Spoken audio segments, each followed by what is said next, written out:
Hoje é dia 12 de março de 2024 e este é o episódio 290 do podcast Ubuntu Portugal, o show sobre Ubuntu, software livre e outras cenas. O meu nome é Diogo Constantino e comigo tenho o grande Ciano. Tchau, companhia! E temos um convidado especialíssimo, o Giovanni Manghi. Olá. Olá. Sejam muito bem-vindos. Não sei o que é que te passou pela tua cabeça para aceitares o convite, mas pronto, vamos ver. Entretanto, já fomos falar um bocadinho mais contigo. O que é que andaste a fazer, João Miguel? O que é que eu andei a fazer? Sim, esta semana. Esta semana não deu para fazer muita coisa, porque hoje é terça-feira e a semana começou há pouco tempo, mas semana passada estive a trabalhar à doida. Estás a ver se enganas quem? Sim, a ver se me engano a mim próprio. E pouco mais do que isso, não fiz muito mais. Fiquei a roer as unhas a semana toda. No domingo fui votar e na segunda fiquei deprimido. E agora cá estou com uma dose de barbitúricos em cima e bastante álcool para poder aguentar o que aí vem. Pronto, espero que tenhas encomendado um fígado novo. Vais precisar. Sim, vou encomendar um fígado à Lenovo, que eles fazem bons fígados, aquilo à prova de bala. Ok. Eu andei a comprar revistas PC Guia. Isto porquê? Porque a PC Guia perdeu a cabeça e passou... Ok. Parece um momento de desligar o Telegram, que senão vou ficar louco. Peço desculpa. Porque a PC Guia perdeu a cabeça e começou a publicar artigos sobre Linux à doida. Por isto, 2-3 artigos por cada edição. Uau! Da PC Guia. E sobre Linux e sobre software livre. Atenção. Sim, eu creio que apanhei quase completamente por acaso dos primeiros números da PC Guia com isso, em que estava lá um artigo do Hugo Peixoto e de uma pessoa que eu me lembro de ter conhecido há muitos anos atrás, é o Tiago Ranhoso, não era Tiago Ranhoso, era outro nome, Tiago Rancor, era um nome assim estranho. Não. E tinha lá um artigo dele também. Pronto. O mais recente tem mais um artigo do Peixoto, neste caso sobre o Matrix, e tem um artigo do Pedro Troia, que é o editor da revista, dedicado ao Elementary OS, um derivado do Ubuntu. Quer dizer, portanto, que a PC Guia pode esperar um aumento das vendas em flecha, é isso? Por causa sim, a acompanhar o aumento do Linux no desktop a nível mundial, que tem estado a crescer e está praticamente a atingir aquilo que eu disse que ia atingir. Nas previsões. Portanto, exatamente. Lá vem o bruxo de Faf. Tu vais ver que este ano ainda vai ser o ano do Linux no desktop. Mas isso é sempre. O ano do Linux no desktop é sempre que mais uma pessoa adota o Linux no desktop. E fica contente. Então vá, pessoal, já sabem qual é a recomendação. Todos a correr à vossa tabacaria comprar a PC Guia. Vai ser o slogan do podcast daqui por diante. Não sei, para apoiar a comunidade. Não sei se alguma vez tiveram uma papelaria na Alemanha. A quantidade de revistas em alemão que há sobre a Linux e open source é impressionante. Por acaso não tenho noção. Mas há mercado. Bem, se há essas todas é porque deve haver mercado para isso, não é? Claro. Mas em papel. Em papel, ou seja, as pessoas que trabalham com internet e computadores compram revistas em papel. Yeah. Curioso. Sim, eu vou assinar porque não quero. Eu vou assinar e quero a versão só digital porque eu não quero comprar mais papel. Esta jogada da PC Guia ganhou aqui um novo assinante. Eu também deixei de comprar publicações em papel. Até era assinante de umas quantas e depois... a acumulação é terrível e depois eu tenho pena de deitar fora, mas tenho de deitar fora, porque senão dou em dois. Eu tenho esse problema, eu tenho revistas com mais de 20 anos guardadas e livros então e bandas desenhadas e até tenho com muito mais do que isso. Não, mas livros ainda é como o outro, agora revistas são difíceis de guardar porque... Geralmente só tem 2 ou 3 artigos que te interessam e o resto é um bocado de palha. Então... mas isso é porque tu compras revistas que não prestam. Eu compro revistas boas. Revistas eu tenho jornais. Revistas. Pronto. Eu não posso falar contra a acumulação de papel porque... Por razões que só estão visíveis em vídeo. Mas pronto. Isso não é nada. É o que eu tenho a dizer. Se algum dia vieres cá a casa... Isto é uma fração da tralha toda que eu tenho de cartar para cima e para baixo, e depois há mais ali na sala e não sei o quê, é uma desgraça. Mas enfim, mais coisas. Então, isso foi a PC Guia. No sábado passado, eu e mais um elemento da nossa comunidade, o Bruno Marques, fomos à cidade que não existe, a Leiria, e estivemos num evento do EUC Code Week, organizado pelo Centro de Competências de Tecnologias de Informação e Comunicação entre o Mar e a Serra. Fomos lá, era um evento dedicado a professores dos vários níveis de ensino até o secundário, e estivemos lá a falar sobre software livre e Ubuntu. E foi muito interessante o workshop que tivemos a orientar durante a parte da tarde. Correu muito bem. E foi um público extraordinário, muito participativo, com perguntas muito inteligentes. Até mesmo as pessoas que pensavam que íamos para lá a falar do Ubuntu, do movimento social, saíram de lá interessadas no Ubuntu. Software livre. Houve uma confusão entre o Ubuntu, o sistema operativo, e o Ubuntu, aquele programa de empreendedorismo social para jovens?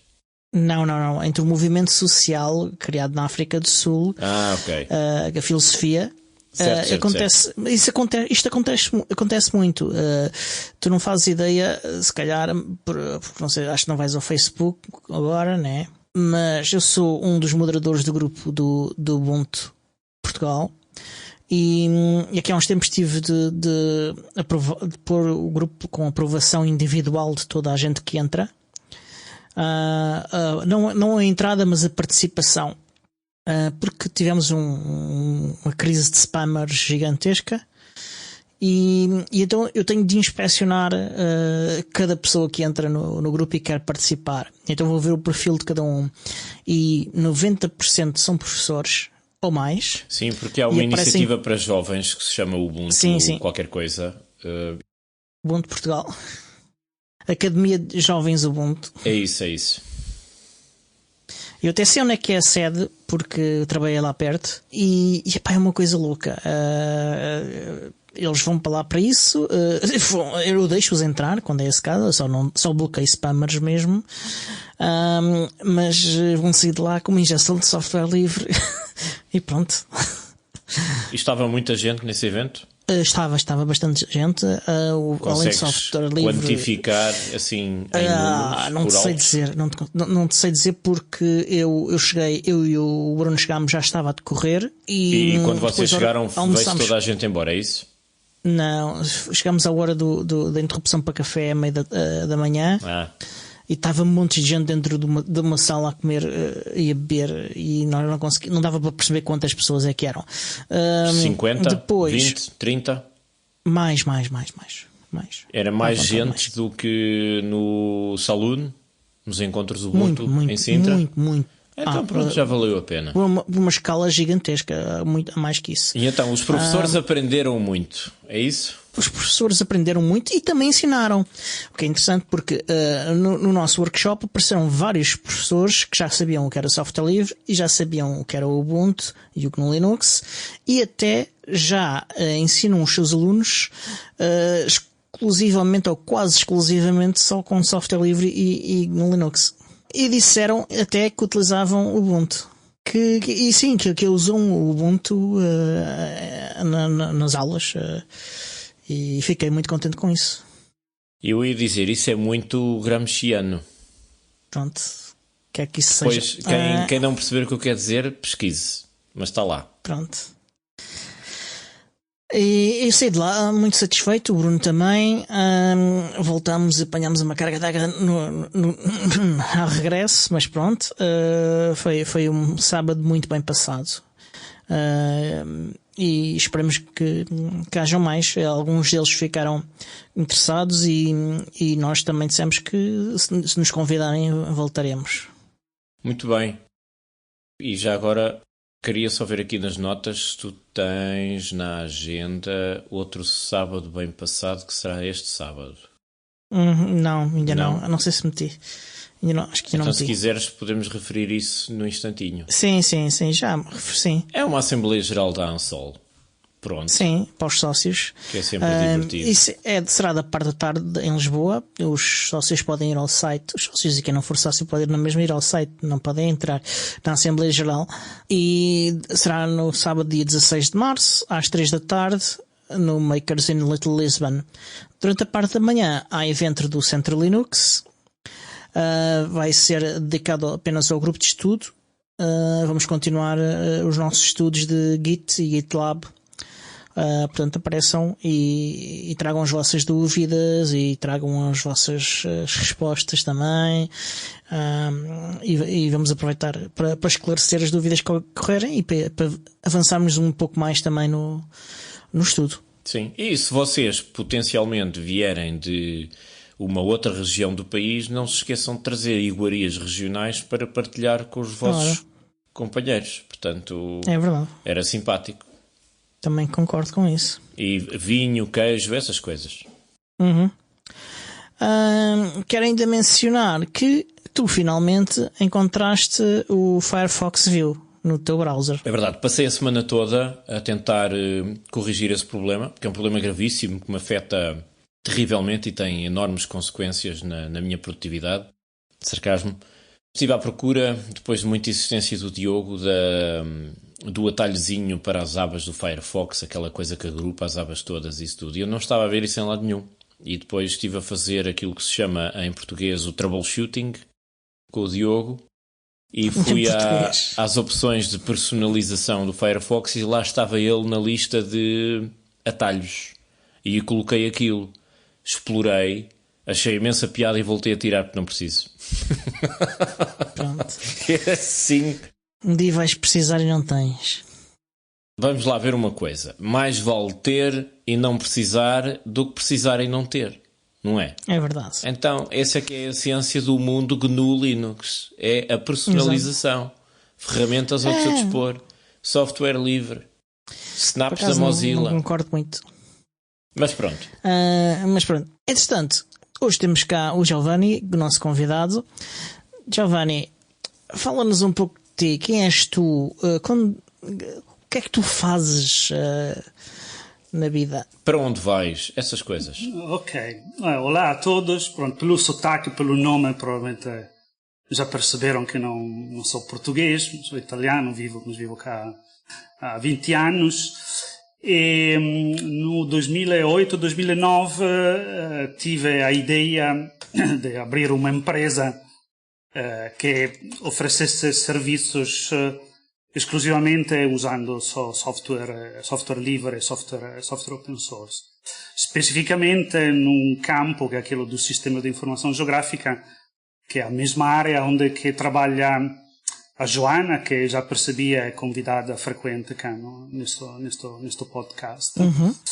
Pronto, portanto já se pode dizer há bastante tempo que estou diretamente envolvido com open source. Já fiz, mas continuo a fazer muita evangelização de uso de open source, mais de certos aplicativos desta área do que propriamente Linux, mas Linux é uma peça fundamental também para o que fazemos. A minha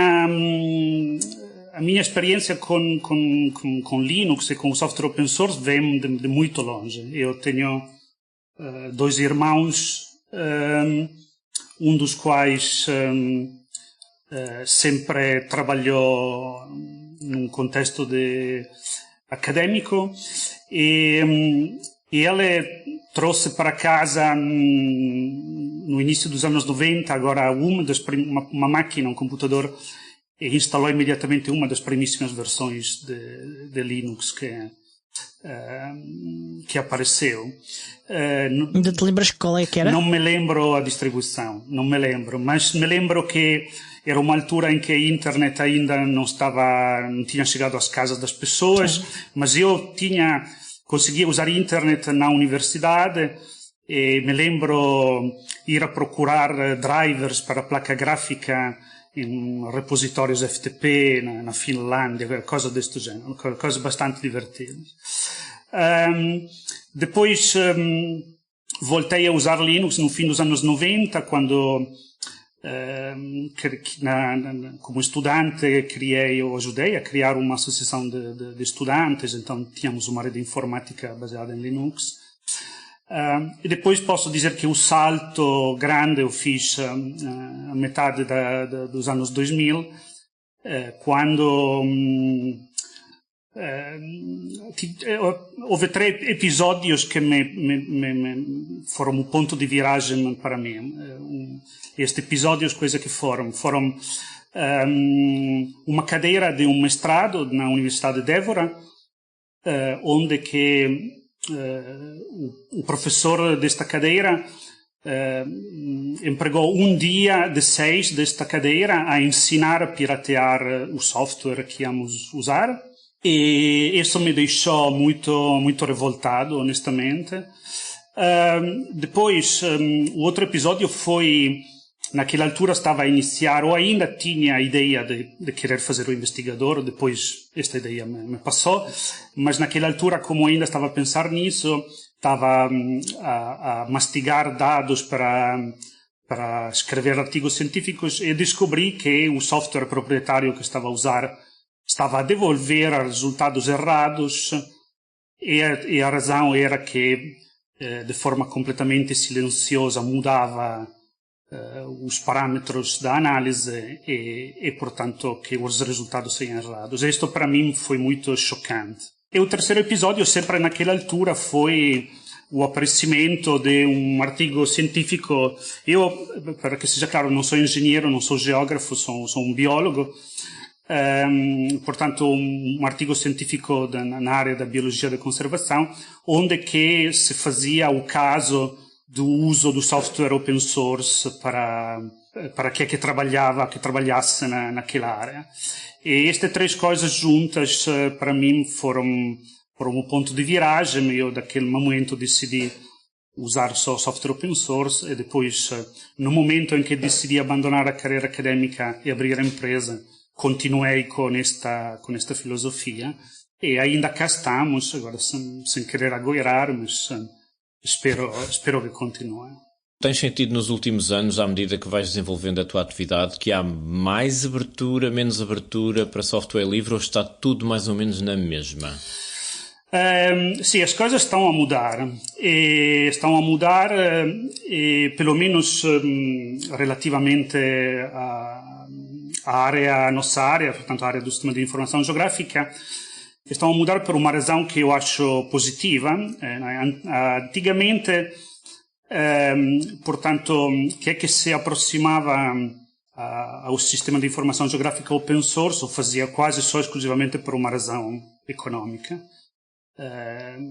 Portanto, a razão era puramente aquela de não ter que gastar dinheiro, e às vezes isto queria dizer muito dinheiro em compras de licenças. Nos últimos anos, a questão se está a virar mais para uma questão meritocrática, ou seja, o software evoluiu imenso, e hoje em dia ninguém pode tentar afirmar ou tentar demonstrar que o software open source para o sistema de informação geográfica não seja suficientemente bom. E, portanto, com provas dadas, há já muitas administrações, empresas que usam o SIG open source porque é muito bom. É muito bom do ponto de vista de performance, de funcionalidades, etc, etc. Agora, ou seja, as pessoas preferem-no por causa da qualidade, não é por causa do preço. Sim. Ok. Deixa-me só voltar aqui um bocadinho atrás, porque nós estamos a avançar muito, mas este fim de semana fez-me lembrar que às vezes as pessoas não têm os conhecimentos que nós temos. E já aqui falámos de sistemas de informação open source, informação geográfica open source e SIG. E se calhar o melhor é começarmos por explicar o que é isso, porque pode ser que haja muita gente na nossa audiência que ainda não sabe. Sim. Só um instante. Então, é fácil. Um sistema de informação geográfica é um sistema que analisa informação que é geográfica. Não é mentira. Mas um sistema de informação por si só é muito mais do que isso. Mas pronto. Sim. é um bocado mais do que isso. Assim, é sempre um bocado complicado explicar do que é que se trata, mas fundamentalmente sim. São um conjunto de software que podem ser desktop, podem ser server, podem ser web, podem ser bibliotecas que servem para manusear a informação geográfica. E como a informação geográfica hoje em dia é presente quase sempre em qualquer área de negócio ou até para nas administrações públicas, o SIG se torna uma ferramenta fundamental. Pensa, para simplificar, para quem não percebe nada, pensa em mapas, não só mapas, mas sobretudo mapas, com camadas de informação associadas ao mapa e cruzamento de dados dentro desse mapa de referência. Por exemplo, é um bocadinho... seria o OpenStreetMap seria um bom exemplo de um SIG, ou uma coisa baseada em SIG? O OpenStreetMap é um dataset, é um conjunto de dados que depois pode ser usado dentro de um SIG. E dentro de um SIG a informação geográfica pode ser usada por muitíssimas razões diferentes, porque, por exemplo, tu queres criar um mapa para ser depois impresso num livro, ou se calhar queres usar a informação geográfica um dataset com OpenStreetMap para criar uma aplicação que calcule rotas, ou quer usar informação geográfica para fazer uma análise que diga quais é que são as áreas mais a risco de um certo tipo de fenômeno. Por exemplo, os incêndios florestais, que sabemos ser uma coisa muito muito relevante por estes lados, não é? Portanto, a informação geográfica pode ser usada para muitíssimas coisas diferentes, não é? Uma empresa que tem presença no todo o território pode usar certos dados para perceber melhor qual é que é o sítio melhor onde quer construir uma nova loja, não é? Portanto, chamado geomarketing ou coisas do género. Portanto, a informação geográfica tem muito peso hoje em dia. Mas, se eu não estou enganado, os maiores consumidores de SIG em Portugal costumam ser as câmaras municipais e as comunidades intermunicipais para fazer planeamento urbanístico e coisas assim, não? Bem, sim, eles são grandes consumidores porque têm obrigações deste tipo. Portanto, este tipo de entidades não escapam à necessidade de ter um gabinete SIG. Às vezes há câmaras municipais que são muito pequenas e que delegam isso por completo às associações de municípios, mas o caso mais frequente é terem gabinete SIG. Ainda muitas são viradas ou são escravas, pensem nisso como quiserem, do software proprietário, mas há já muitas que, por várias razões, se viraram ao open source. E, como disse, se está a tornar uma coisa meritocrática, que é uma coisa muito positiva, muito boa. Agora, a questão, se alguém que está a escolher usar o software open source, porque também se apercebe dos aspectos positivos que vão além do custo ou da falta de custo, e como disse agora hoje em dia por a questão meritocrática, isso ainda muito pouco. Ou seja, a tendência, me parece que seja uma coisa normal, é as pessoas, entidades, escolherem a ferramenta que sabem pode ser usada para chegar a um certo objetivo. Agora, que façam isso pensando que a coisa é positiva também pelo software ser aberto, isto já menos, há muito menos consciência acerca disso. E da tua experiência, os decisores, as pessoas que tomam decisões em relação à contratação de software, têm conhecimentos para fazer essa distinção? Não, em Portugal não. E são aconselhados por alguém que tenha? Na minha experiência, desde, como disse, 2008 ou 2009, negativo. Tenho muita pena porque, por exemplo, em Itália já há muito tempo que há muitas administrações públicas que contratam especificamente procurando empresas nos concursos públicos que tenha uma experiência em software open source, com provas dadas de contribuições de código nos projetos open source e por aí fora. Eu cá em Portugal ainda não vi isso, muito pelo contrário. E que software, nesta área é que é mais popular e mais não só pelas câmaras municipais, mas em geral, o que software e para que é que ele serve a cada um desses softwares? Queres que faça exemplos de open source, claramente, não de proprietário? Sim. Pronto, sim. Uma peça fundamental para quem que faz SIG, ou que precisa usar SIG, uma ferramenta desktop, portanto instalada em computadores de trabalho. E neste sentido, hoje em dia, já há algum tempo, o software SIG open source de referência se chama QGIS. Antigamente se chamava QuantumGIS, ainda muitas pessoas que chamam QuantumGIS. Este é o logotipo do QGIS. Sim. Neste momento estamos a ver um autocolante com o logotipo do QGIS. O site é qgis.org. Porque tudo parte do SIG Desktop. Parte, ou melhor, digamos assim, que a grande maioria das pessoas que fazem SIG precisam usar SIG Desktop. E QGIS se tornou o mais popular. Há uns anos atrás havia outras alternativas open source que foram aos poucos desaparecendo. Foram desaparecendo por uma questão de seleção natural. Seleção natural porque estes outros projetos não assentavam em modelos de desenvolvimento que eram realmente open source. E a meu ver, portanto, isso fez de forma que o QGIS, que assentava em princípios realmente open source, realmente abertos, foi o que se destacou e que saiu vivo deste processo de seleção natural. Portanto, foi um processo darwinista aplicado ao software livre. Correto. Os outros foram comidos por um predador ou não conseguiram reproduzir-se? Não, não foram comidos pelo que diz. Não, isso seria errado dizer isso. Acho que escolher uma estratégia evolutiva que não era sustentável.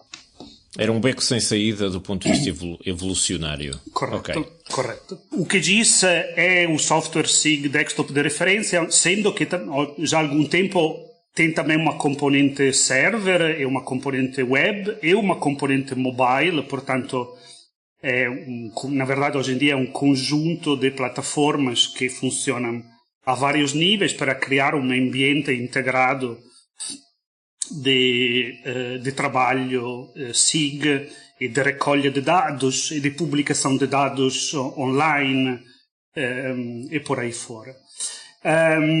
Mas o QGIS não é o único software, embora provavelmente seja o mais conhecido, e digo eu, provavelmente até o mais importante. Nós vamos ver, existe uma associação internacional chamada OSGEO. Se calhar a Joana já falou desta associação algumas vezes. Sim. Esta associação nasceu com o intuito de promover e, de certa forma, certificar projetos SIG open source. E se vamos ver no site da OSGEO, que é osgeo.org, podemos ver que lá há o QGIS, mas há outro software SIG open source, muito, muito importante. Há, por exemplo, algumas bibliotecas de base que servem para manusear a informação geográfica, que são de tal forma tão importantes que, uma destas em particular, são tão importantes que o sponsor principal do desenvolvimento desta biblioteca é a maior empresa de software SIG proprietário do mundo, porque é uma peça fundamental também do software deles. Ok. Isso é um grande sucesso. Sim, sim. Fiquei curioso com uma coisa que tu disseste há bocado, eu não tive a oportunidade de esclarecer, mas quando o Diogo te perguntou, ou já não me lembro quem perguntou, sobre... Não, fui eu que perguntei. Sobre o grau de conhecimento que os decisores têm em relação ao software livre. Isso tu disseste, em Portugal, não. Conheces outros exemplos de outros países em que isso se faça de maneira diferente? Beh, sim. Muito do sucesso no desenvolvimento deste software entre 2010 e 2020 foi possível pelo investimento de várias administrações públicas suíças, alemãs e austríacas. Eu tenho a impressão de que o contexto italiano também é frutífero nesse aspecto, eu estou enganado? Mais ou menos, sim. Há algumas entidades públicas. Eu não trabalho, a minha empresa não trabalha frequentemente com a Itália, mas pelo que é que vejo, o que é que vi no passado, sim, há algumas, pelo menos, entidades que são as regiões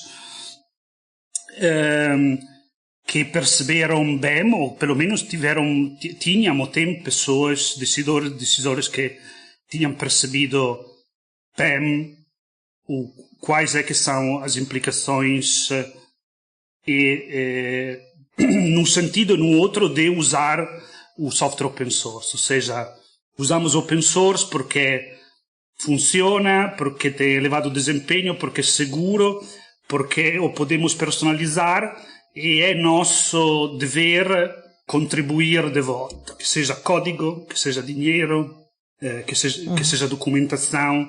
Sim, isto ouvi também em Itália. Eu, desde que abri a empresa cá em Portugal isso nunca ouvi uma única vez. Curioso. Ou não. Mas, Diogo, só para dar aqui um bocadinho de contexto, que é uma história curiosa, não tem assim grande relevância, mas tem piada.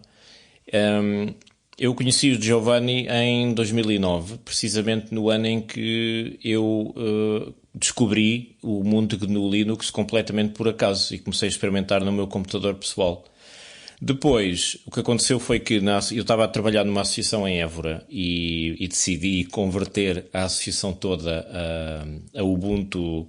Na altura era o 9 ponto qualquer coisa, não me recordo qual era a distribuição exata. Ainda usam Ubuntu hoje em dia. Parênteses. Yeah! Ok. Estava com medo. Temos de fazer uma visita.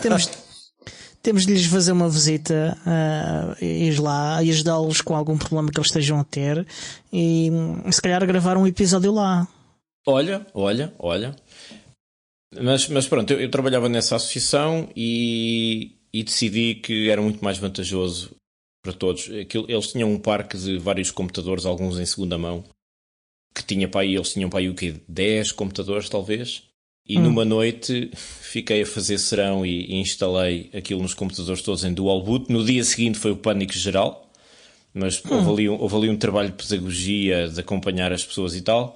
E foi nessa altura que eu senti necessidade de ter apoio informático. E fiz vários contactos para ver se havia alguma empresa disponível e foi aí que eu conheci o Giovanni. Lembro-me que nesse dia tive várias entrevistas com várias empresas de software e chegavam lá e só me queriam vender pacotes de não sei quê, orçamentos ridículos, passar tudo para Windows ou comprar computadores novos, etc, etc. E o Giovanni foi a primeira pessoa que se sentou no escritório, olhou para aquilo e disse: mas isto é fácil, isto Linux, ótimo, siga.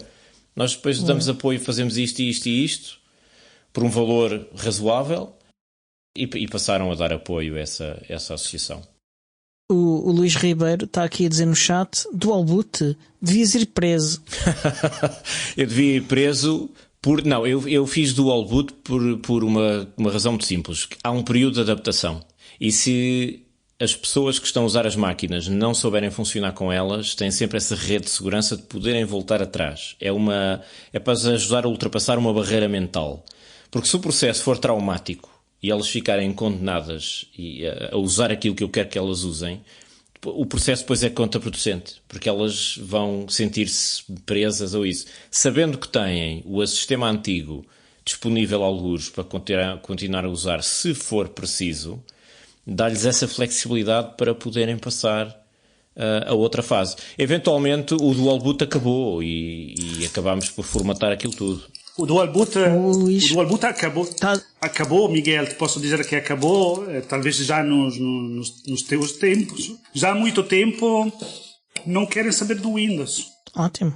Temos mesmo de fazer uma Mas eu visita. lembro-me que na altura tinha lutas com a contabilista porque ela precisava de usar um software qualquer proprietário que só corria em Windows.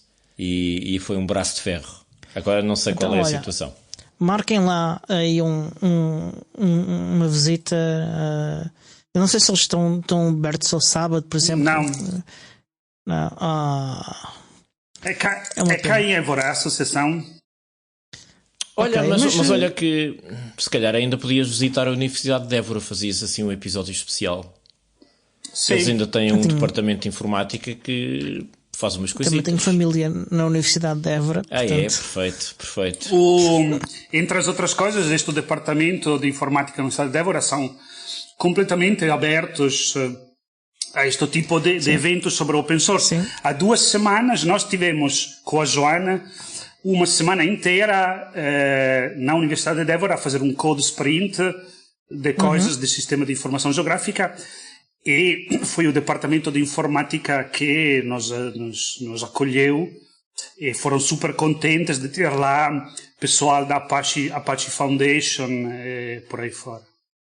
Aliás, agora eu estou-me a lembrar que antes da UbuCon Europe em Sintra, quando ainda se estava a preparar a UbuCon, eu cheguei a contactar a Câmara de Évora para propor que a UbuCon Europe se fizesse lá, mas entretanto acabou por cair em saco roto. Entretanto Sintra confirmou primeiro e então fomos para Sintra. Mas a Câmara de Évora são proprietários de ASE.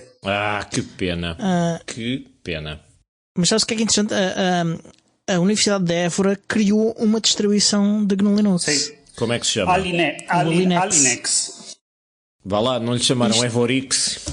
Não. É o Alinex, que era uma distribuição irmã da Guadalinex, que foi criada pela comunidade da Extremadura. Que diabo é que quer dizer Alinex? Qual é a origem do nome? Alentejo. Alentejo. Ai, sou tão burro. Pois, Alinex, Alentejo, ok. Certo. Está bem, muito lindo. Portanto, é uma universidade e que teve também ligações à comunidade BSD também. Há um grande historial da Universidade de Évora com o software livre. Da tua experiência e daquilo dos contactos que todos fizeste ao longo do país, etc., nós falámos agora de dois sítios em Évora onde a coisa vingou, mais ou menos. Tu conheces mais algum caso de sucesso, entre aspas, um bom exemplo da adoção de software livre em Portugal, que tu achas que seja digno Aliás, idealmente de software livre de informação geográfica. Ou outro qualquer. Não, idealmente este, que é os que estamos a falar aqui, se for o caso, claro. Posso dizer que raramente os servidores são Windows, são quase sempre Linux. No desktop vejo Linux raramente, mas nos servidores, como podem imaginar, é exatamente o contrário. Agora, em termos de adoção de software open source específico para aplicativos SIG, posso fazer muitos exemplos importantes, portanto, entidades como o Centro de Investigação Geoespacial do Exército, a Direção-Geral do Território, muitas empresas, comissões de desenvolvimento regional, câmaras municipais, e por aí fora. Sim. Ótimo. E isso depois a nível nacional, mas depois há exemplos importantes também lá para fora. Por exemplo, sabemos por vários meios que, por exemplo, a Google, uma parte inteira da infraestrutura do Google Maps assenta em software SIG open source. A Microsoft permite fazer o deploy de SIG open source no Azure. Pronto, há exemplos importantes de empresas gigantescas do setor do IT que usam SIG open source. Sim, eu estava a pensar, sim, pronto, aqui em Portugal se havia assim casos que nos dessem esperança de que as coisas podem ser bem feitas e bem implementadas também. Mas este casos existem. Qual é que talvez seja o problema? Que é que decide usar o software open source, e isto inclui também o SIG, não deixa um rastro, digamos, chamamos assim, na base de dados das compras públicas. E cá em Portugal, ou seja, não tem visibilidade, é isso? Não tem visibilidade. E cá em Portugal parece que os maiores, os craques maiores, são considerados os que gastam mais. Não é? Portanto, os bons, os mesmo muito bons, são os que gastam muito dinheiro. Que encontramos no base Gov.pt. No base Gov.pt tu não encontras contratos de compras de licença open source, porque frequentemente o software não tem custo de licenciamento. Mas não encontras contratos de prestação de serviços e suporte, por exemplo, ou desenvolvimento? E não mencionam que é para suportar-se software open source? Quando acontece, sim. Nós, na nossa empresa, temos vários contratos de assistência, específicos de assistência, para o uso e implementação de software open source. Mas, comparativamente com os valores gastos em compras de licenças, é uma gota no mar. Sim. Ok. O que é fixe, porque nós sabemos que é usado frequentemente pelos defensores de software proprietário que o custo total de operar sistemas open source que é tão ou mais caro do que o proprietário. E o que nos estás a dar é um exemplo precisamente do contrário. Miguel está quieto. Não, é um argumento que é possível que este caso aconteça. Eu, ao longo dos anos, encontrei alguns casos destes, mas na grande maioria dos casos não é assim. Eu encontrei casos de, por exemplo, administrações que estavam de tal forma presas, entranhadas com o software proprietário, que só pensar numa migração ao software open source ia custar, só planear isso ia custar N vezes mais do que gastava naquele momento. Mas sim, a mudança é sempre é fácil perceber que pode ter custos muito elevados. Mas a mudança isso é um custo. Mas a mudança não é uma despesa, é um investimento. Não, eu acho que é um custo que se pode imputar ao custo de ter utilizado o software proprietário. Pois, olha, boa. Porque faz parte do ciclo de vida do software. O software tem um ciclo de vida que vai que começa quando começas a adotá-lo e que acaba quando o descontinuas. E preparar para descontinuar implica custos. É um dos custos escondidos do software proprietário, sim, a descontinuação. Certo. Olha, eu queria só mencionar aqui brevemente que o Giovanni me ensinou imensos insultos em italiano. Posso usá-los? Não. Porco. Está quieto. Tu não te lembras, mas eu te ensinei também como se lida com a assistência aos clientes de empresas que não resolvem os problemas dos clientes pagantes. É verdade. Eu cheguei a ver isto ao vivo e aprendi como usar linguagem muito colorida para falar com pessoas ao telefone. Foi uma experiência que guardo até hoje. E às vezes acordo à meia-noite a gritar, graças a essa experiência. Muito bem. E, Miguel, mais perguntas. Hoje és tu que tens de liderar isto, pá. Então. Tens que ser tu hoje, pá. Tu não, é que não tens mais tens perguntas? Conhecimento desta área. Epá, tenho uma. E como é que é a comunidade de sistemas de informação geográfica open source em Portugal? É óbvio que ele não vai dizer mal, não é? Epá, não sei. Ele pode ter algum ódio de estimação, a gente não sabe. Sabemos que está lá a Joana Simões, para começar. Sim, um ponto de referência importante.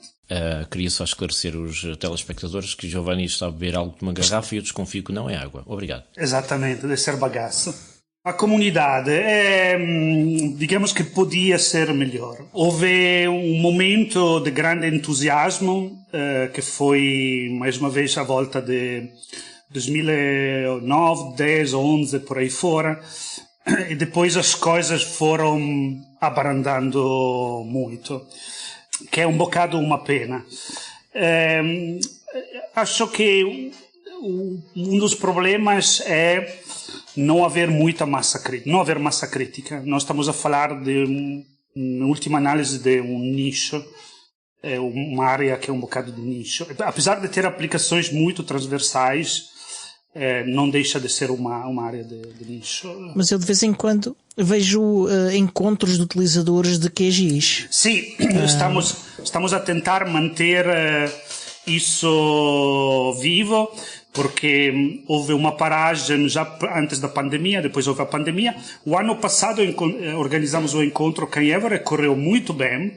Eu acho que depois de alguns anos de pausa, as pessoas sentiram uma necessidade de se voltar a ver de pessoa, e tivemos apresentações muito importantes, também de peso, até de empresas importantes. Por exemplo, a Navigator foi a apresentar, okay. E pronto, entidades do setor. E este ano vamos repetir, estamos a decidir a data, será em maio, e este ano vai ser em Beja. O ano passado foi em Évora, e este ano vamos tentar fazer em Beja. Desde sempre... Gosto da forma correta como pronuncias Beja.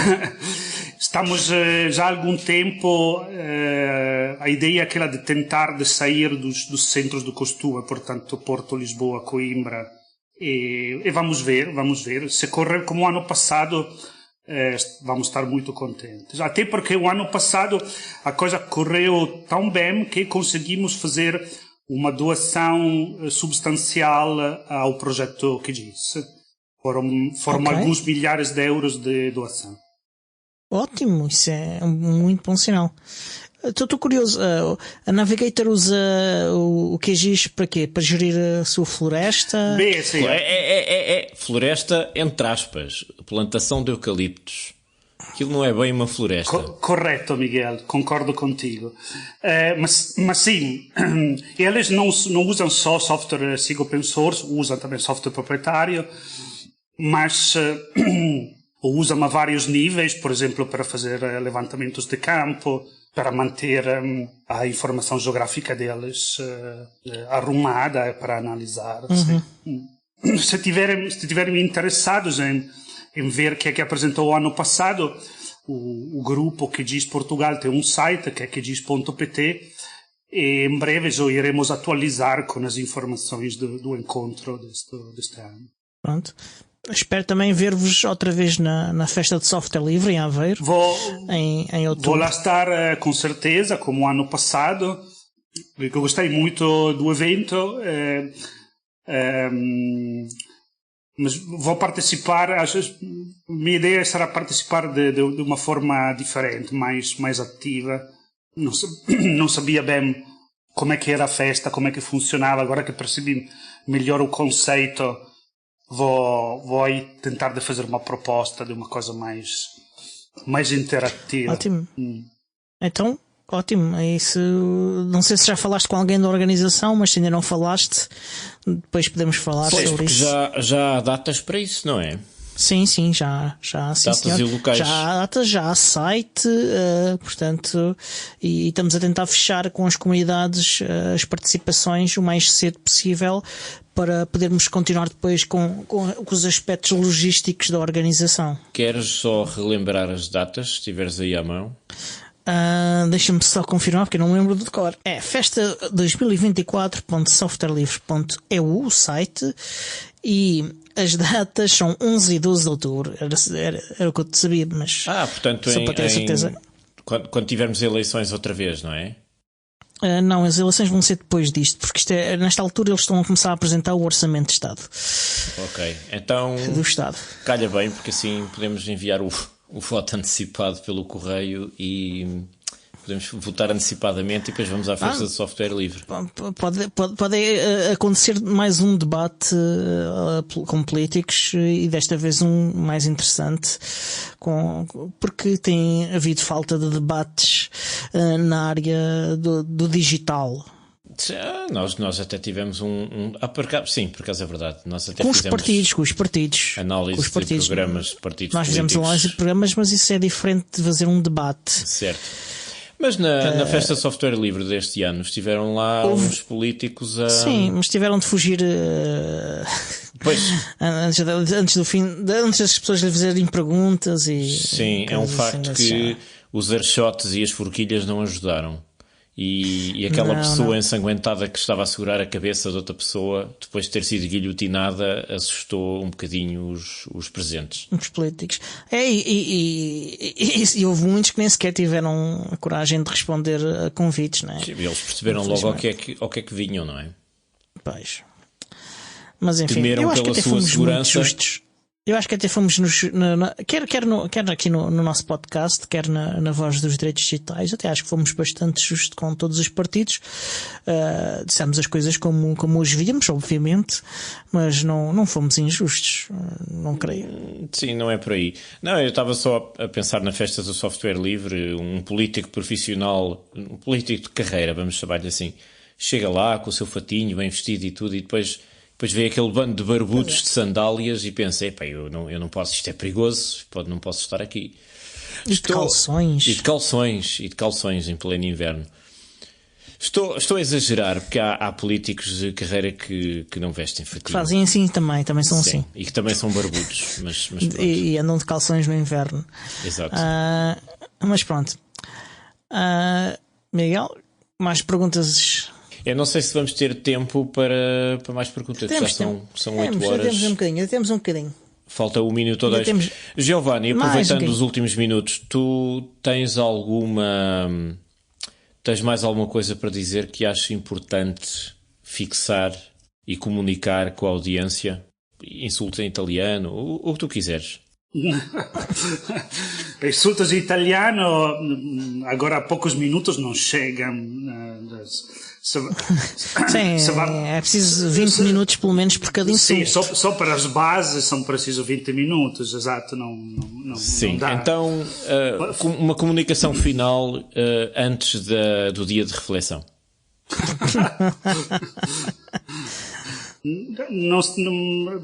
Me apanhas um bocado assim de desprevenido, mas eu acho que estão a fazer um... Eu posso te ajudar. Sim, força. Eu posso te ajudar. Onde é que tu vês o futuro do próximo do software de informação geográfica? Que evoluções é que estás à espera que ocorram este ano? Este ano, se calhar, não muito. Agora, a grande incógnita para nós, para esta área, como para muitas outras áreas, é saber como as plataformas de inteligência artificial irão entrar, de que forma, se, quando e de que forma. Eu acho que a grande incógnita passa por aí. Já há alguma coisa, né, nessa área? Ma de concreto que eu tinha visto, não. Há muitas ou algumas entidades que dizem que já estão a fazer coisas com inteligência artificial, com informação geográfica. Por exemplo, se está a fazer um novo cadastro rural em Portugal e fizeram com software proprietário, uma plataforma baseada em software proprietário, e andaram a contar a todos que esta plataforma vai usar inteligência artificial. A verdade é que ainda não se viu nada de concreto e que, se vamos ver, estes dados neste momento são uma porcaria... Vaporware, como se costuma dizer. Terrível. Mas se calhar nos irão surpreender de alguma forma, não sei. Eu acho que até agora, nesta área, a inteligência artificial entrou só porque é uma palavra, como é que se chama em inglês? Uma buzzword e não ainda com nada de particularmente concreto, mas seria estúpido ignorar o que é que se está a acontecer. Eu só de recente iniciei a experimentar com o ChatGPT, a fazer questões que têm a ver com SIG, e fiquei boquiaberto. Ok. E quanto o Open Source Institute, a iniciativa, aliás, está a tentar criar uma definição de inteligência artificial open source. Há alguma coisa em particular que te preocupe numa definição de inteligência artificial open source? Não sei, acho que a minha preocupação por enquanto é aquela de muitos, ou seja, que todos os processos que estão por trás dos modelos de treino e por aí fora, que sejam transparentes, porque se não forem, realmente não sei quando é que isso irá parar. As aplicações, por exemplo, que já se vê há vários tempo, não é, de geração de fake, de áudio, de vídeo e por aí fora, é um bocado assustador. Assim. Ok. Olha, estamos aqui a chegar ao limite do nosso tempo para hoje. Tenho uma última pergunta que se responde então, com 2 palavras. Que sistema operativo é que tu usas e onde é que estavas no 25 de Abril? Então, no 25 de Abril estava com a minha família, com os meus filhos, não, diz do 74 ou do ano passado? Ok. De 74 e de 40 e... Quanto é que foi? 45, 45. É que na Itália o 25 de Abril acho que também é feriado. Eu sei. Pois é. Isso eu sei. Que distribuição uso? Então, eu passo muito do meu dia à frente do terminal da consola de servidores Linux. Os nossos servidores são todos Ubuntu Server. No escritório nós usamos... eu usei para muitos anos KDE, portanto Kubuntu. Eu acho que estou com muita vontade de experimentar Plasma 6, mas nos últimos 2 ou 3 anos estamos a usar o Mint. Muito bem. Muito bem. Olha, onde é que as pessoas te podem encontrar se quiserem procurar-te na internet? Podem procurar os contatos no site da nossa empresa, é naturalgis.pt. O logotipo. O logotipo é o nome. E temos, para quem estiver a ver o vídeo. Temos o escritório físico, temos em Évora. Ok. Olha, muito obrigado por teres vindo falar connosco neste episódio.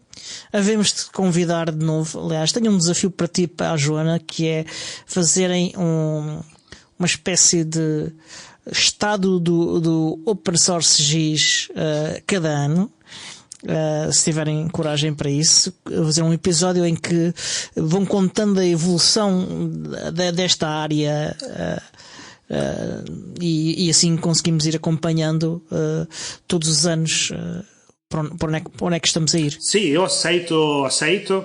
A Joana é perfeita para isso. Ela é autenticamente uma craque desta área. Para que, pronto, eu acho interessante, porque realmente é um exponente conhecido na área do sistema de informação geográfica e, portanto, sim, aceito com muito gosto. Olha, mais uma pergunta que vem aqui do chat. Estão a perguntar se vocês dão formação. Sim, nós damos formação. Nós damos muita formação. Quando abrimos a empresa, não era nosso objetivo dar assim tanta formação como acabamos para dar, mas por causa das nossas competências damos muita formação. Temos formações abertas ao público em geral, remotas e presenciais, e fazemos também formações particulares. Ok, então olha, quando houver essas ao público em geral, diz que nós ajudamos a divulgar. Ok, agradeço. Pronto. E olha, de resto então dizer que este show é produzido por mim, Diogo Constantino, pelo Miguel, pelo Tiago Carrondo e é editado pelo Alexandre Carrapiço, o Senhor Podcast. E até para a semana. Ciao. A domani, compagni.